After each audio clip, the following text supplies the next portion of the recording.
ये one nation one election के लाभ, इससे जीडीपी पे भी पड़ेगा असर। कम खर्चे कम चर्चे, क्या पोलिंग बूथ की और पड़ेगी जरूरत, कब से हो सकता है एक देश एक चुनाव लागू। देश में लोकसभा और विधानसभा चुनाव समेत सभी चुनाव को एक साथ करवाने का निर्णय ले लिया गया है।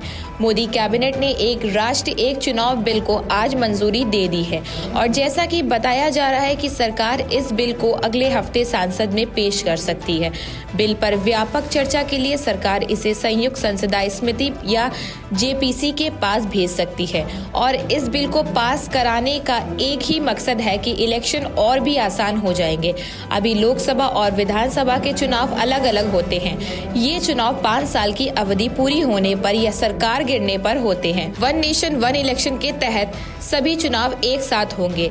इससे समय और संसाधनों की बचत होगी। खर्चों को मद्देनजर रखते हुए चुनाव आयोग ईसी ने 2029 तक एक साथ चुनाव कराने का अनुमति खर्च 7,951 करोड़ रुपए बताया है। ईसी ने पूर्व राष्ट्रपति रामनाथ कोविंद की अध्यक्षता वाली समिति को अपनी रिपोर्ट में कहा है कि इसके लिए बहुत सी तैयारियों की जरूरत होगी।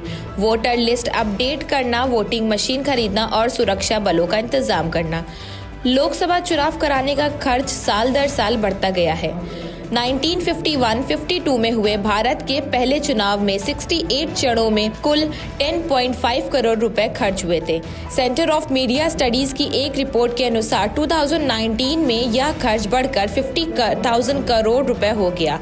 यह मुद्दा किसी पार्टी के हित में नहीं बल्कि पूरे देश के हित में है। यह एक बड़ा बदलाव लाएगा। यह मेरी राय नहीं बल्कि अर्थशास्त्रियों की राय है, जो मानते हैं कि इसके लागू होने के बाद देश की जीडीपी में 1 से लेकर 1.5% की वृद्धि होगी और बताया जा रहा है कि 2029 तक देश में 13.6 लाख पोलिंग बूथ की जरूरत होगी। जनवरी 2024 में कोविन पैनल के लिखे पत्र में ईसी ने इस बात को दोहराया है।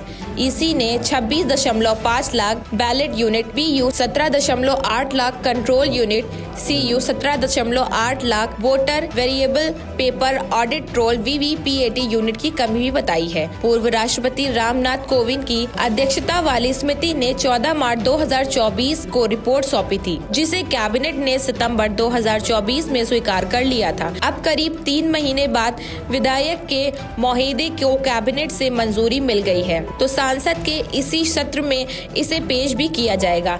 एक देश एक चुनाव बीजेपी का पुराना मुद्दा रहा है। मोदी सरकार अपने तीसरे कार्यकाल में इसे कानून के रूप में बनाने की प्रक्रिया शुरू करने जा रही है। अगर यह कानून बन जाता है तो यह साल 2029 या 2034 से सक्रिय होगा।